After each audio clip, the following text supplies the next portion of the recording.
feature phone in 2016 is a special kind of hell. No apps, a lackluster camera, and a keypad that dates back to 1963. Woof. But if you get one that's ruggedized, there's a saving grace to the dumb phone that anyone living close to the coast can understand. It's an awesome vacation phone. I'm Michael Fisher, and it's the 4th of July weekend, so Mr. Mobile is off to the seashore with the Kyocera Dura XE.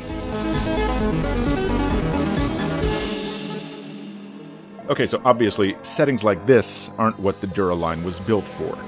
This is a phone for construction workers and truck drivers who need buttons you can push with work gloves on, loud push-to-talk speakerphones, and military-grade durability. It's that last feature that makes this thing so useful when it comes to sun-soaked summer weekends. The Dura XE packs IPX5 and IPX8 ratings for water spray and continuous immersion, meaning it'll keep on working even when it's in over its head. Now, you guys are pretty smart, so you're probably saying, hold the phone, Fisher. We've had waterproof smartphones for years now. Why wouldn't I just buy one of them and keep all my features? Well, you've got a point there. But here's where old-school construction comes into play. You see, a water-resistant smartphone like the Samsung Galaxy S7 still leaves its ports exposed. The USB connector and speaker and headphone jack are allowed to flood, which is fine because they're designed to handle that. Once they dry off, they work fine. But that's with fresh water. Salt water is pure, straight poison to electronics, and it works fast. I took these shots with the Samsung Galaxy S4 Active back in 2013, and by the time the sun went down, the phone's headphone jack was completely shot, never to function again. So the open ports approach, which helps keep the phone thin, actually isn't the best. The Dura XE and phones like it use the old method of waterproofing, big flaps like missile hatches that lock down into gaskets to keep water from getting inside. This makes the phone huge, a big meatball in a pocket, but it also means that salt water should be no more harmful than fresh, because it's not getting anywhere near the guts. I am a little worried about those charging pads on the back, and if you are too, give the phone a quick freshwater splash after your swim. After 2 days of filming on the beach, I did this routinely, and the phone is still fine thus far. Now, there are smartphones that use the bulky method of waterproofing as well, but first of all, those phones tend to be not very good. And more to the point, touchscreens hate being wet. Water droplets temporarily bridge the electrodes of the capacitive grid, generating all kinds of confusing inputs. Salt water only makes that worse.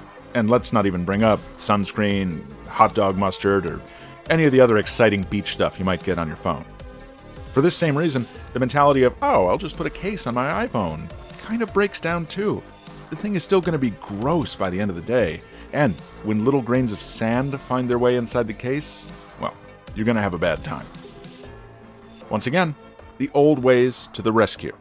The physical keys don't care whether they're wet or not, so you can still text your heart out, once you remember how XT9 predictive text works. Voice calls are more comfy on a clamshell too, so that's another win. There's not a single app in sight, so all those little tasks your coworkers ping you to do on Slack or Hangouts, well, they'll just have to wait.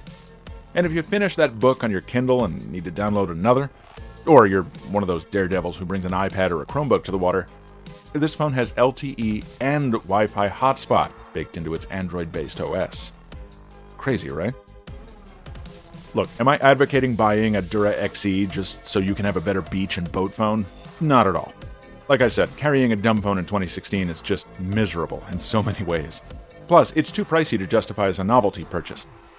Now, if you're in the market for a rugged glove box phone, or you're a prepper looking for a good emergency handset, or an ultra-minimalist who's just had it with smartphones for whatever reason, well, then this is your dream device.